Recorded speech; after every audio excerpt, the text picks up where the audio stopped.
Welcome to the Despretension Show. I would like to start talking English, but quem tá escutando provavelmente não entenderia nada. Então, voltamos à estaca zero. Se tem 0 pessoas escutando em português, porque a pretensão de falar em inglês aumentaria. Se eu tiver a pretensão que alguém me escute, já tá errado, porque o programa chama Despretensão. Na verdade chama Despretencioso. Mas eu queria trazer o substantivo, não um adjetivo, que parece menos pretencioso ainda um substantivo. Palhaço. Não sei aonde o nome, a evolução do nome vai chegar, mas parece que despretensão soa mais global, sei lá, universal, que despretencioso. É muito pretencioso se chamar de despretencioso. Despretensão não é só mais como um nome, não como um adjetivo. Então, apesar de não ser um adjetivo, despretensão, comecei mal de novo, explicando. Os assuntos são que eu anotei, fiz uma pauta para variar. Os assuntos são eu sou totalmente do contra. E minha sorte de ser do contra é morar num país que todas as pessoas, a maioria das pessoas, fazem coisas ruins. Então, automaticamente a pessoa do contra vai ser um europeu. Então eu vivo como um europeu no Brasil. Em questão de atitude, questão de raciocínio, questão de... Só falta a grana do europeu. O resto eu tenho mentalidade e também falta a lata. Minha lata é de lazarento. Ou seja, eu tenho que melhorar minha lata. O shape já tá mudando, agora só falta a lata. Eu vou falar sobre como eu sou do contra. Eu notei, vou tentar lembrar dos 4. Há pessoas chatas que rotulam outras pessoas legais como chatas para elas não serem rotuladas. Ou seja, eu falei primeiro. Só isso que elas fazem. Pronto, eu não sou chato porque eu falei primeiro. Então isso não é verdade. E a diferença entre novinha e velhinha na academia, quão melhor é conversar com uma pessoa mais madura do que conversar com uma pessoa insuportavelmente jovem. Insuportavelmente jovem. Quando vai pra academia não pensando em comer as novinhas, no caso das mulheres, não transar com os caras fortes, a conversa ganha outro ponto de vista. E eu já superei esse fato. Eu vou pra academia pra treinar. Na verdade eu não entrei pra ver ninguém, mas é o feedback que eu recebo de todos os homens héteros que falam que vão por causa das mulheres. E a consequência menos óbvia é gostar de treinar e ir lá pra treinar e fugir dos horários de pico, pra treinar melhor sozinho, sem encheção de saco, sem revezamento, e se revezar, se possível, com uma pessoa mais madura, que vai te ajudar a executar, te incentivar, e não um jovem que vai ficar olhando o celular, vai ficar com o foninho o tempo inteiro e não vai escutar nada que você fala, não vai nem prestar atenção no seu treino para tentar aprender alguma coisa ou para tentar te passar algum ensinamento. Impressionante. E a burrice artificial. Acho que são os 3 tópicos: burrice artificial, novinhas e velhinhas, pessoas chatas transformando os inteligentes em chatos, e eu sou do contra. Acho que tem outro, mas eu não me lembro.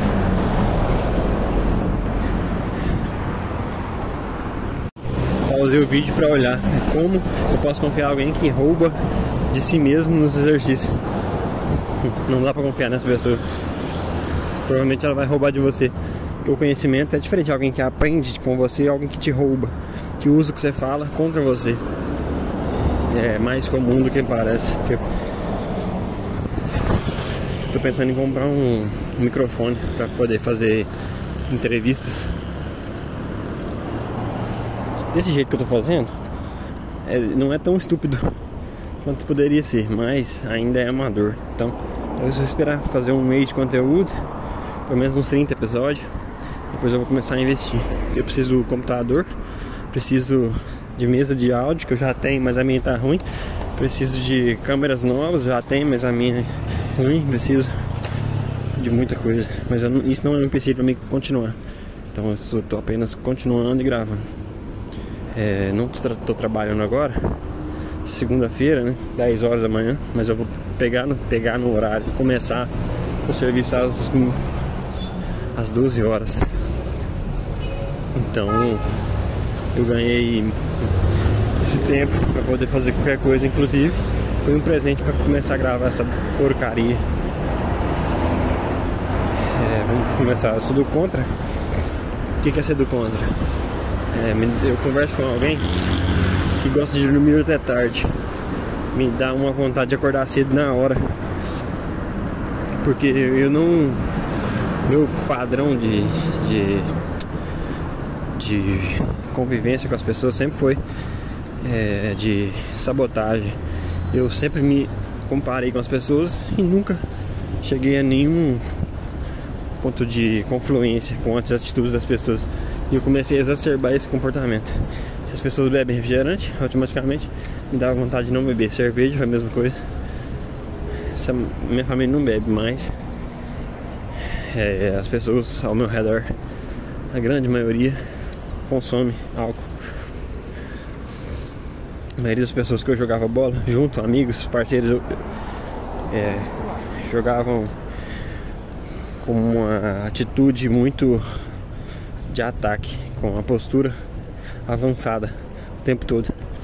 E eu automaticamente jogava no meio, queria trabalhar a bola na linha de defesa para desenvolver a capacidade de lidar com o perigo do ataque.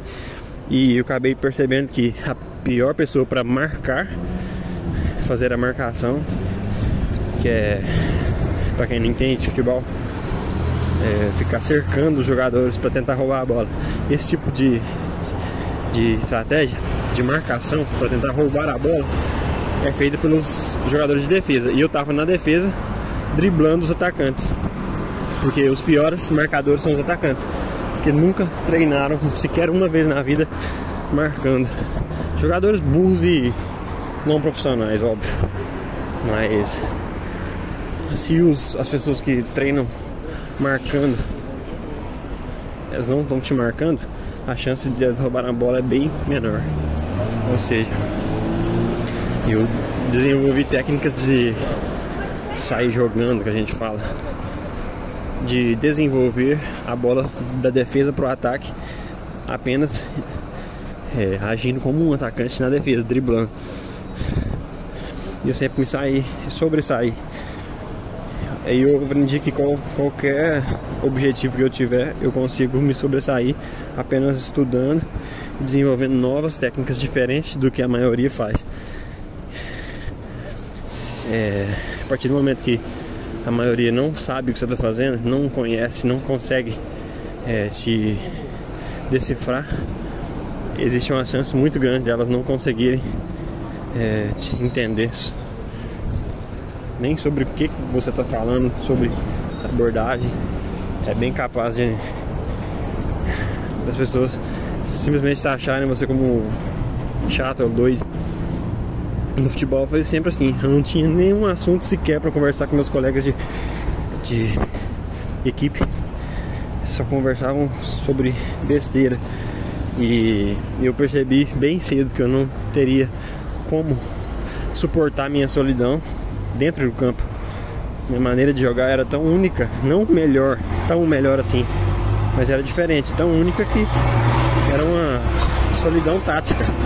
Eu conseguia atender o objetivo do técnico e conseguia atender os meus objetivos de estratégia pessoal bem sucedidos. Além disso, atender os objetivos do técnico e individualismo bem diferente da maioria. Estou tentando lembrar aonde que eu desenvolvi esse comportamento de ser do contra.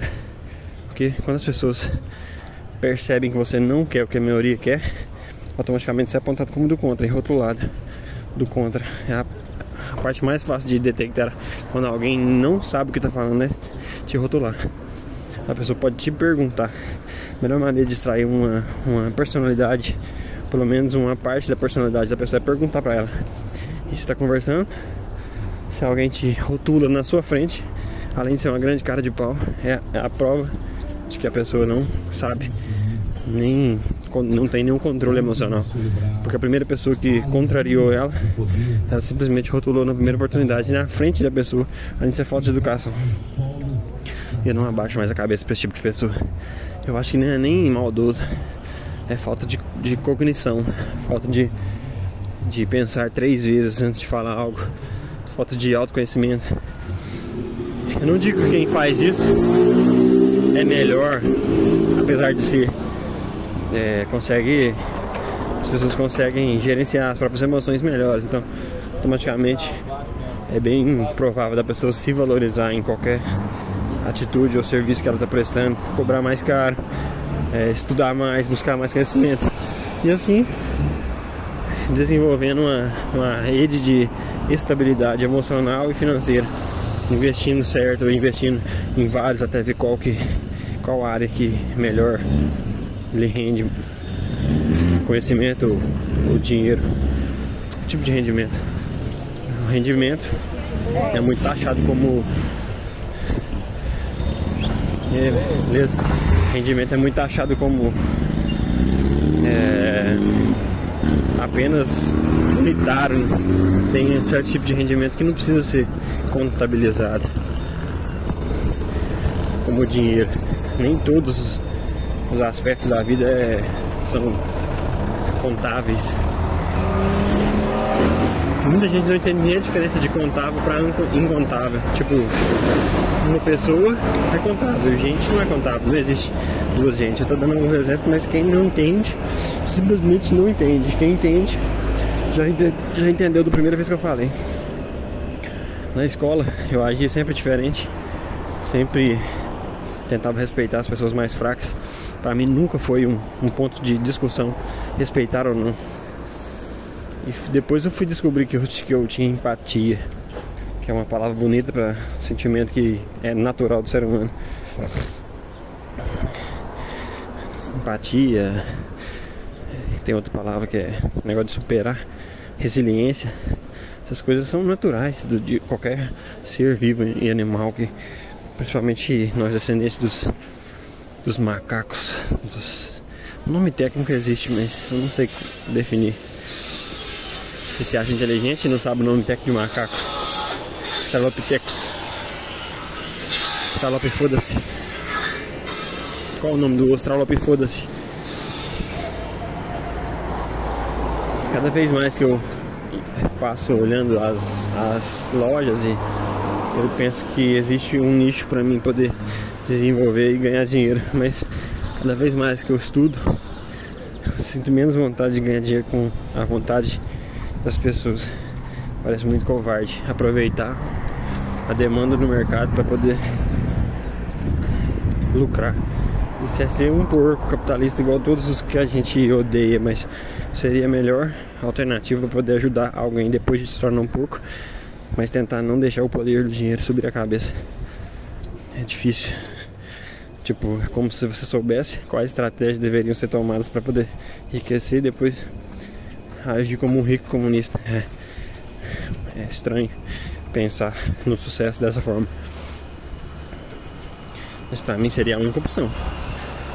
Ser rico sem muito pesar. E ser do contra te traz benefícios pessoais de autoconhecimento. Toda vez que eu não tomo uma decisão, que eu tomo uma decisão contrária à da maioria, as pessoas automaticamente me veem se destacando, não por ser melhor, mas por ser diferente, e aí apontam o dedo. Aí isso nos traz a outro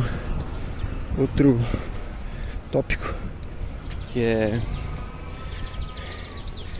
as pessoas chatas rotulam as pessoas inteligentes para elas não serem rotuladas como chatas. Então quem aponta o dedo primeiro ganha a discussão. E normalmente as pessoas chatas não têm argumento para definir o que seria uma pessoa chata.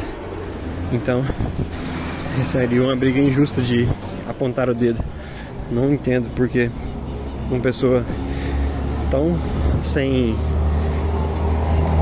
Acabei perdendo as palavras. Eu não posso ignorar a realidade. Eu passei perto de uma pessoa que eu conheço e tentei continuar a linha de raciocínio, mas minha mente estava divagando entre como eu iria reagir se a pessoa olhasse pra mim.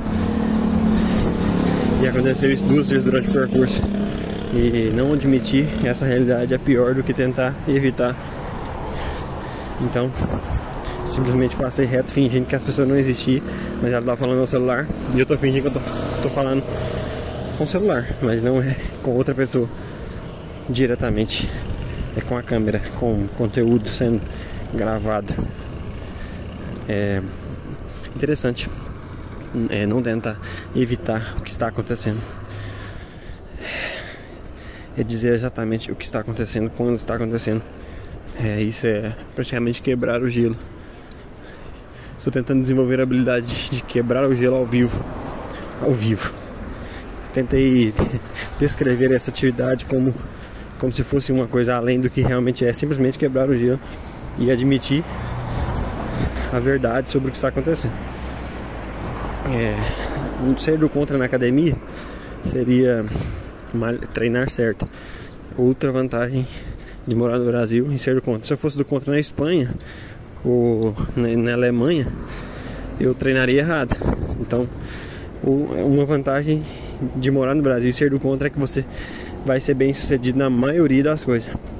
Você só não vai ser bem sucedido em atividades populares, talvez como futebol, como eu não fui. No futebol você tem que ter uma atitude de sacana para ser brasileiro, né? Para ser popular. Tipo, o melhor jogador do Brasil é o Neymar. Se eu jogasse com o Neymar e fosse do contra, eu nunca seria como ele. A questão de sonegação de impostos, a questão de drible, o drible que ele prega e a simulação da falta é totalmente desonesto contra os princípios que eu me desenvolvi sendo do contra. Eu não poderia jogar naquela equipe do Santos sendo totalmente do contra. Então é interessante analisar como seria a sua abordagem diante as atitudes dos brasileiros em geral. Eu acompanho alguns programas que sempre julgam essas atitudes brasileiras como uma atitude ruim. Eu também julgo. O fato de julgar não significa uma pessoa ser ruim. Significa que a pessoa admite a ignorância de tentar decifrar a pessoa pela imagem que ela passa. Eu acho que o julgamento é uma adaptação do ser humano. Você tem que julgar um leão antes dele te atacar. Você corre, você para. Você é um gato selvagem que não ataca. Você é um descendente mais perto do leão. Tipo, você tem que... Eu tô tentando comparar uma situação de perigo na selva com os nossos antepassados. Ou seja, seria muito... o julgamento é uma ferramenta muito útil para os animais que vivem desprotegidos na selva. Você tem que julgar uma cobra que se ela está com fome ou não pela cara dela. Você está com cara de estar com fome. Ou um urso, um leão, a cara de estar com fome. Por mais que pareça ser pretensioso você julgar uma pessoa, por exemplo, sua avó julga se está com fome. Talvez você não esteja, mas ela tem boca para perguntar e você não é uma ameaça para ela. Mas voltando à selva, seria uma ferramenta importante você decifrar, tentar decifrar, mesmo estando errado. Se você tentar decifrar a reação do rosto de uma onça para saber se ela vai te devorar ou não, se você estiver errado, você sobreviveu. Mesmo assim, se você estiver certo, você sobreviveu depois de ter corrido. Se você estiver errado ou certo, independente de qual seja o resultado do seu julgamento. Agora, se você julgar errado, No caso, o julgamento serve sempre pro pior.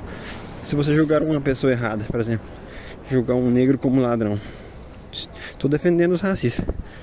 Se seu julgamento estiver certo sobre a índole de uma pessoa, você ainda se safa. Então o julgamento, mesmo sendo ruim, ele te salva. Pode ser imaturo essa percepção, mas ainda assim no fim das contas te salva. Se seu julgamento for bom e estiver errado, você se fode. Então o julgamento sempre, eu acho que as pessoas condenam o julgamento mal, mas o julgamento mal é o que te salva de todas as situações de perigo. Se você julgar um ladrão branco como bonzinho, você vai ser roubado. Se você julgar uma pessoa boa como ladrão e correr antes que ela te ataque ou te cumprimente, te dê um presente, você vai sobreviver. Você não vai ser roubado. Então, para os dois argumentos, o julgamento errado te salva e o bom não te salva. O julgamento certo, se você acertar no julgamento, você se salva. Se você errar, você se salva. Se você achar que o negro é ladrão e ele te roubar, você se salvou porque você correu e julgou certo. Se você errar, você correu. Entendeu? Por exemplo, se o negro não for ladrão e você correr, você não foi roubado do mesmo jeito. Ele só ofendeu ofendeu uma... Tinha uma flor. Só parei pra mostrar a flor. Ninguém tá vendo mesmo. Foda-se. Se você acertar no julgamento, você condena.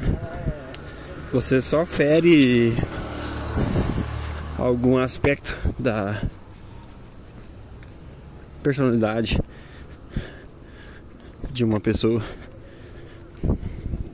Não é fisicamente afetada. Ela pode ser emocionalmente afetada, mas ela, quando esse emocional é abalado, é uma coisa que só ela pode controlar. Então não existe um argumento mais sólido que para justificar o não julgamento, para justificar eu parar de julgar as pessoas. Então eu dei uma decisão que eu só vou, ao invés de não julgar ou me policiar para não falar no julgamento, eu vou sofrer as consequências do julgamento, porque seria o mais honesto a se fazer.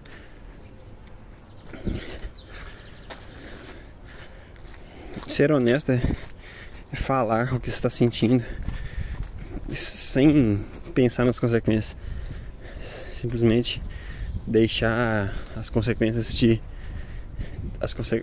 deixar as consequências acontecerem por ser quem você é. E se por acaso você for racista, infelizmente é quem você é, e você vai se perceber racista. Se você não quiser ser racista, aí sim você vai mudar. Mas se você quiser ser racista, você apenas vai se esconder nesse posicionamento. Você não vai... Chegou no argumento do Monark, né? Se eu for racista e quiser me esconder, eu vou me esconder. E vou querer ser racista no meu inconsciente e escondido. Às vezes contra crianças negras. Estou supondo.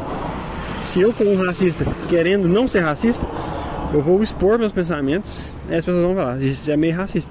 Eu vou parar. Já que eu não quero ser racista, eu vou ter que parar com isso.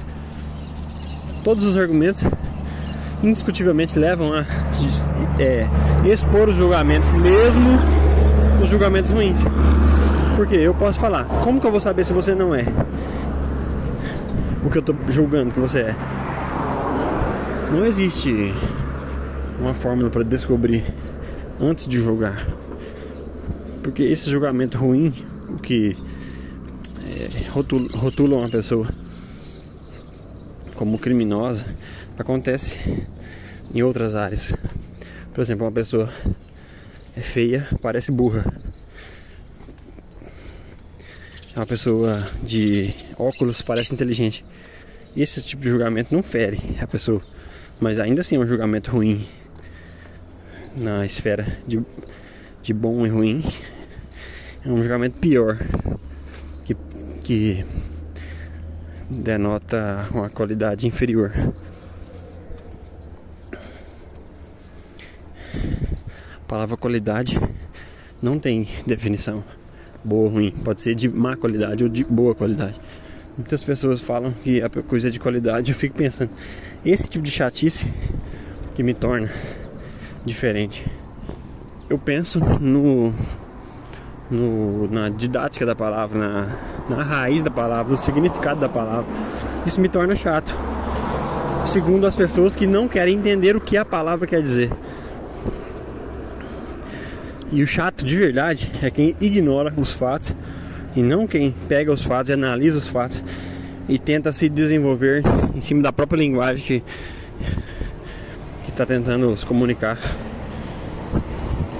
Porque eu converso muito com minha mãe sobre isso. Uma comunicação errada leva à morte. E o chato é quem quer evitar a morte por falta de comunicação. E esse é o chato que quer entender o que a pessoa disse de verdade, verdadeiramente, não se confundir. Esse é o chato? Não.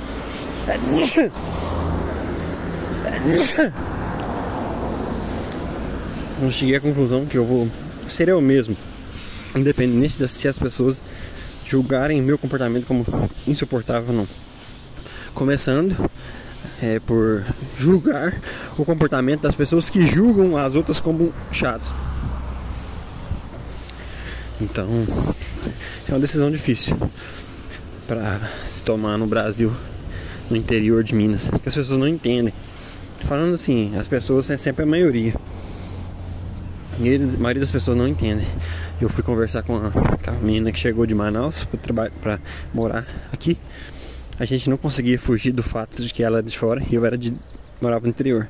Todos os assuntos eram comparando a realidade dela, a antiga, com a nova, e com o fato de eu morar na roça.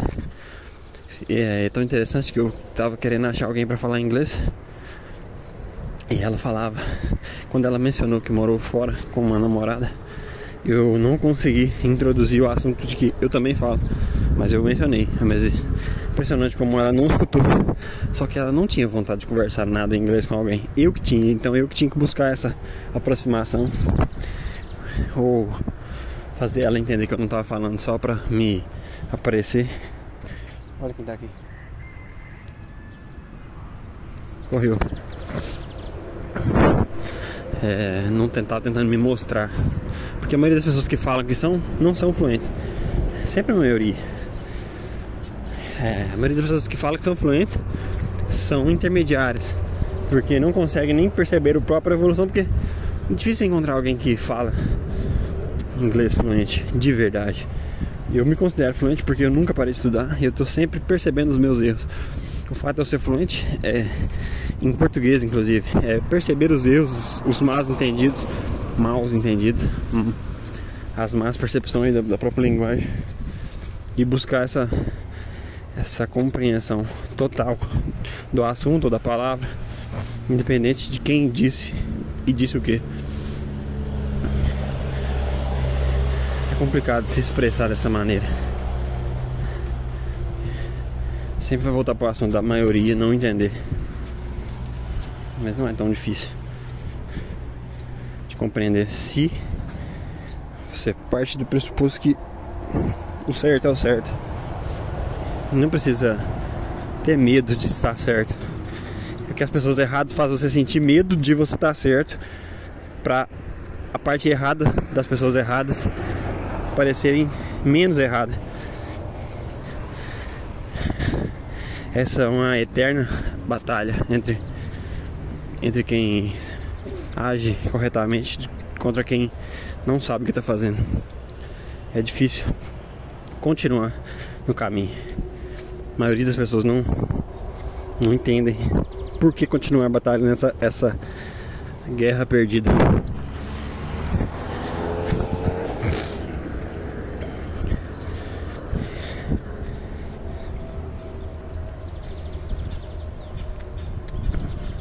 As consequências de continuar se expressando corretamente, raciocinando antes de agir, são menos piores do que simplesmente sair falando merda, sair se expressando errado. Então é conveniente continuar lutando para a evolução, mesmo a percepção de quem luta para ser certo seja uma percepção de infelicidade, justamente por não se comparar com a maioria e ver que todo mundo se contenta com poucas, com menos para ser feliz. A felicidade genuína eu não consigo nem descrever, mas o fato das pessoas se contentarem com menos te torna mais infeliz na média. O fato de buscar esse conhecimento, buscar o que quer que seja, te torna mais distante, porque do objetivo, ao mesmo tempo mais perto, mais distante por ser um objetivo mais alto, mais longe, mais difícil, te tornando mais forte, mais capaz, mais determinado, mas ao mesmo tempo mais longe, mais perto, por te fazer parecer distante dos que não têm objetivo longo. Então você é mais perto do seu objetivo, mas mais longe, ao mesmo tempo por não ficar confortável com esse objetivo depois de ter alcançado. Então no final das contas eu nem sei se é bom ou ruim traçar grandes objetivos, traçar objetivos desafiadores. É sempre uma confusão mental. É bom conversar com pessoas que te entendem, que tem essa filosofia, porque elas sempre reafirmam sobre o caminho certo que você está tomando. Se você está mais saudável, as pessoas reafirmam, continuam, e acaba que aumenta a motivação, a autoestima. É bom mudar o ambiente de pessoas que não sabem o que falam, que te julgam como chato. Sendo elas as chatas, elas vão tentar mostrar que o seu caminho é errado, porque o delas é errado. Então elas estão subvertendo a lógica para provar que você está errado. Isso é uma coisa ruim que acontece. O mal, eu estou comparando as atitudes saudáveis como boas, atitudes não saudáveis como mal. O mal eu acho que já venceu. Essa é a única garantia de eu continuar lutando. É uma guerra perdida, pra mim, na minha percepção. Eu não sou religioso, então não tenho nenhum conselho católico pra você rezar, nem ajoelhar-se e pedir nada. Acho que tudo depende de você, e você tá sozinho.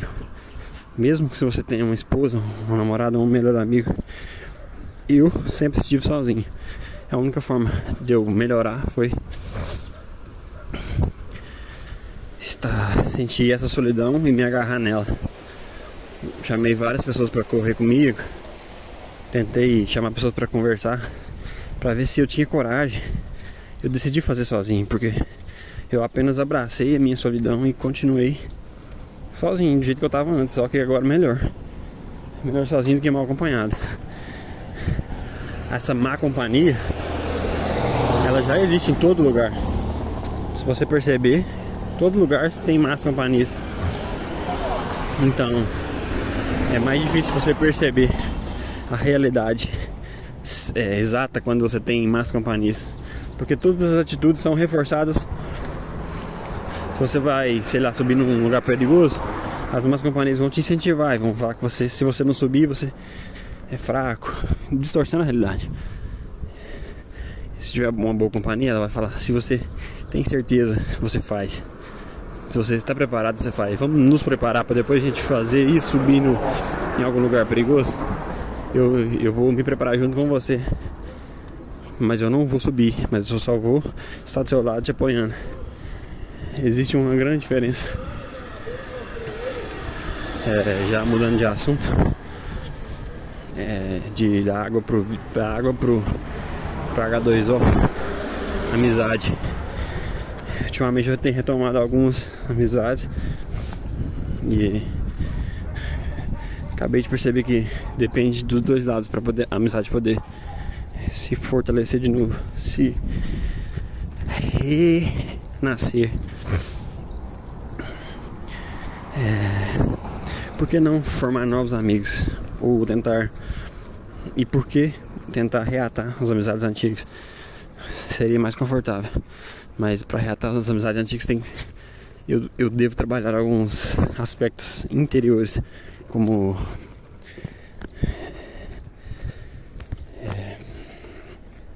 agora perdi o fio da meada, como perdão, o lado ruim de achar que todo mundo está contra você, e achar que você é perfeito porque você não erra com as pessoas, mas a percepção das pessoas também é essa. Então é difícil você parar e pensar se realmente quem errou com quem está sendo negligente com quem. E amizade é uma palavra forte para definir a relação de duas pessoas que mal se conhecem, mas é um termo generalizado que as pessoas usam para definir a relação de duas pessoas que não são da mesma família. Então, para definir, eu não tenho amigos, não tenho amizades. Talvez eu tenha amigos, não sei se é a mesma coisa, mas dá a sensação que, para definir, eu não tenho amizades, mas tenho vários amigos, porque eu sempre tentei ser a amizade que me faltava. Então as pessoas costumam se sentir em dívida com as atitudes que eu faço. Sempre empresto as coisas, sempre emprestei, sempre tentei estar presente nas... Ultimamente menos, porque eu já tinha desfeito os laços, mas tentei ser prestativo como amigo. E essas atitudes sempre estão desequilibradas quando comparadas com as atitudes recíprocas dos próprios amigos que eu tentei ajudar. Eu falei no podcast sobre uma amiga que eu inclusive conversei hoje, depois de muito tempo, que ela vive fora, tá morando fora. Parece um retardado falando.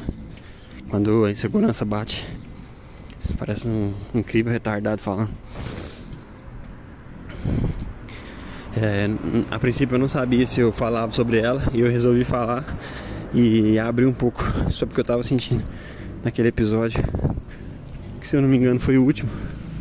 Mas tem tanto tempo que eu gravei, pensei tanto sobre isso, até chamar ela para conversar no Instagram, que eu não sei se foi o último ou penúltimo,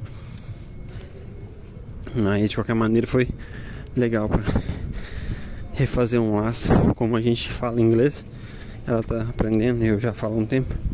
É uma das possíveis conexões do meu networking que vale a pena manter. Ou seja, eu sou um hipócrita querendo manter uma amizade que só porque ela fala inglês. Estou reconhecendo. Eu me viciei. Estou viciado em reconhecer minhas próprias fraquezas. Por exemplo, a hipocrisia. Quando você começa, você evolui muito rápido, reconhecendo uma fraqueza aparente, como ser hipócrita, porque te leva muito rápido ao próximo defeito. Você evolui muito rápido. Então, é uma maneira fácil de hackear os próprios defeitos, que é difícil largar. É como se fosse um hack da vida. Se você se faz uma coisa e fala outra, e você percebe, você começa a parar de fazer o contrário do que você fala. Se você está falando algo bom e fazendo o contrário, se você está fazendo, por exemplo, sendo hipócrita ao contrário, por exemplo, falando ruim e agindo bem, é bom que você continue sendo hipócrita. Acho que deu para entender. Ser hipócrita para o mal é falar ruim e agir bem. Você está agindo bem, o que importa é as atitudes. Seria uma pegadinha com as pessoas que estão vendo você falar apenas. Estão te julgando como hipócrita. Talvez você mesmo esteja se julgando. Mas seria uma ótima maneira de ser hipócrita. Eu já fiz isso. Eu cultivo esse comportamento. E ser hipócrita e perceber a hipocrisia é um grande passo para poder evitar de ser hipócrita nas próximas ocasiões.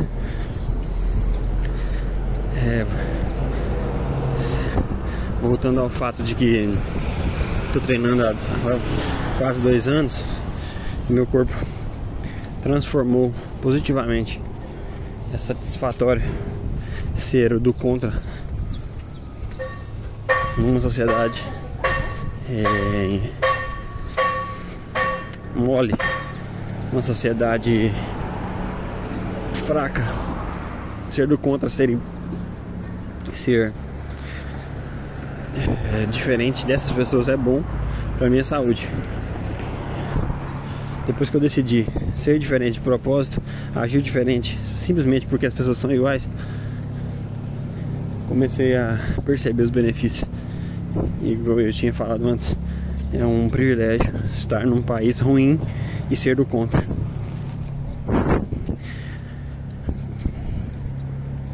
É um privilégio. Tomara que o país piore. Com certeza eu vou melhorar. Isso é um desejo muito ruim, mas é uma tendência muito factual o país piorar. Eu não sei, eu não estou tentando ser interessante mais. Eu vou tentar falar sobre o que eu estou sentindo, sobre os assuntos que me vieram à cabeça, os temas que eu defini. Se não for interessante, vai ser apenas um debate solo, como eu já tinha definido anteriormente.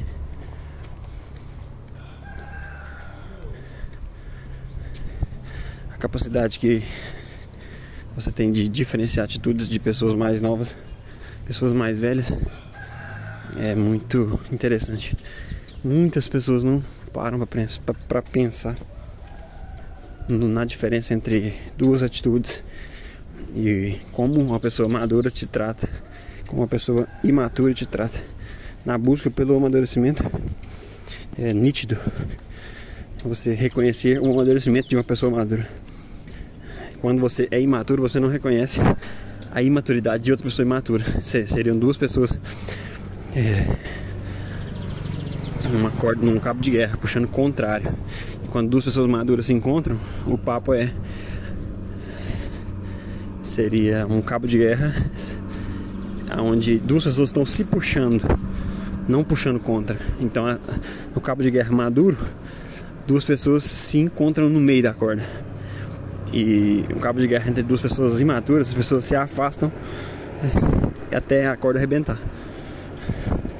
Seriam duas forças equivalentes contrárias, estáticas. Agora, já entendeu?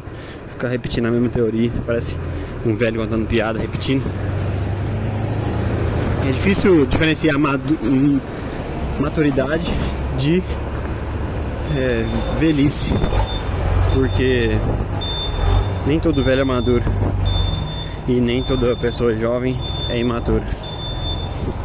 Mas poder notar a diferença entre essas abordagens, tentando definir isso com uma palavra legal e não encontrei, não é abordagem. Se tornar consciente da verdadeira atitude, da essência da vida de uma pessoa jovem ou mais velha. Consciente do que ela tem do que o copo cheio dela tem para te derramar. Uma pessoa cheia de maturidade, ela vai te derramar imaturidade. Essa é uma analogia que eu achei interessante para usar. Se a pessoa está cheia de maturidade, ela vai te derramar respeito, coisas análogas à maturidade. Então é muito simples para diferenciar o comportamento de duas pessoas entre uma madura e uma imatura. Não é tão óbvio, porque exige anos ou várias tentativas de praticar essas análises. É como se fosse psicologia comportamental baseada em evidência. Sei lá o que eu tô falando, termos de psicólogo, simplesmente soltando e fingindo que sabe de alguma coisa. É impressionante. Eu pensei em passar para comprar granola, mas lá em casa tem muita granola. Só que eu não gostei da marca, mas eu vou me forçar a comer essa loja. Vende uma granola branca, limpa, cheia de cereal, suculento e macio e crocante. A minha não, que a minha mãe comprou em excesso, tá perdendo. Ela não é macia, ela é muito escura, tem vários grãos torrados. Não é ruim, mas é menos agradável do que a outra. Então a tendência natural é eu comprar uma nova, mas acabei de raciocinar e chegar na conclusão que eu não preciso comprar outra, tenho que terminar aquela.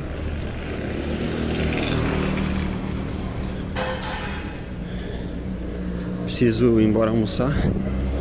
Tô quase chegando no fim do meu circuito, que é o meio da pista.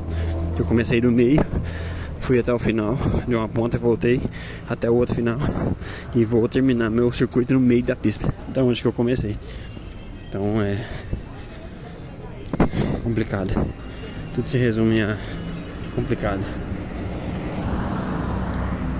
Parecer um playboy em plena segunda-feira caminhando é complicado de ver o olhar de julgamento das pessoas. Eu falei sobre os temas que eu abordei bem razoavelmente. Queria chegar na profundidade que muitos dos meus tutores, pessoas que eu elegi como para me tentar me inspirar, tentei chegar nesse nível de maturidade de abordagem, mas sempre muito difícil. Então sinto muito em desapontá-los, caros, ninguém ouvindo. Caramba, cada dia que eu tento resumir, mas eu percebo que eu sou um idiota. Porque é como se eu estivesse conversando comigo mesmo, mas numa pretensão de alguém estar ouvindo. Mas até encontrar essa pessoa, até ver os números crescendo, vai ser uma idiotice de um tamanho que eu não consigo nem descrever. Impressionante. Então, chega de ser hipócrita. Finalizando esse debate solo, conversa comigo mesmo. É deprimente ao início, e quando você começa a perceber o que está acontecendo na verdade, que é apenas um exercício da solidão.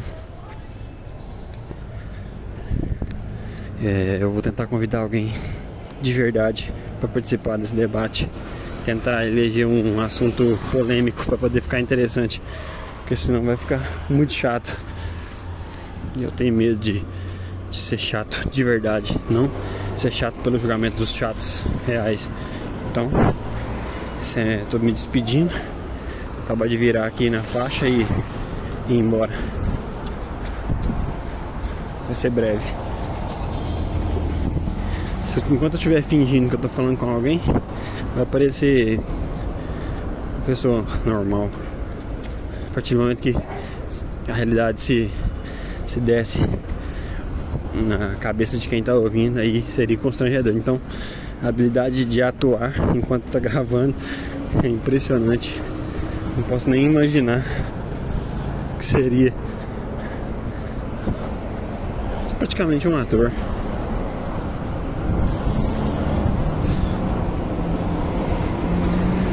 Chegando ao fim de mais uma caminhada inútil. Tentei manter um certo nível do pace, né, de agilidade, para tentar exercitar o que eu estava aprendendo sobre conversar e caminhar. O fato de estar gravando é a única coisa que me mantém nesse objetivo, porque eu não tenho ninguém para conversar, então eu tenho que conversar sozinho e caminhar e manter a câmera ligada, conversando e falando besteira. Essa é a minha desculpa. Eu vou gravar e conversar, que eu já tinha falado no primeiro episódio e ninguém ouviu mesmo. Então, tchau.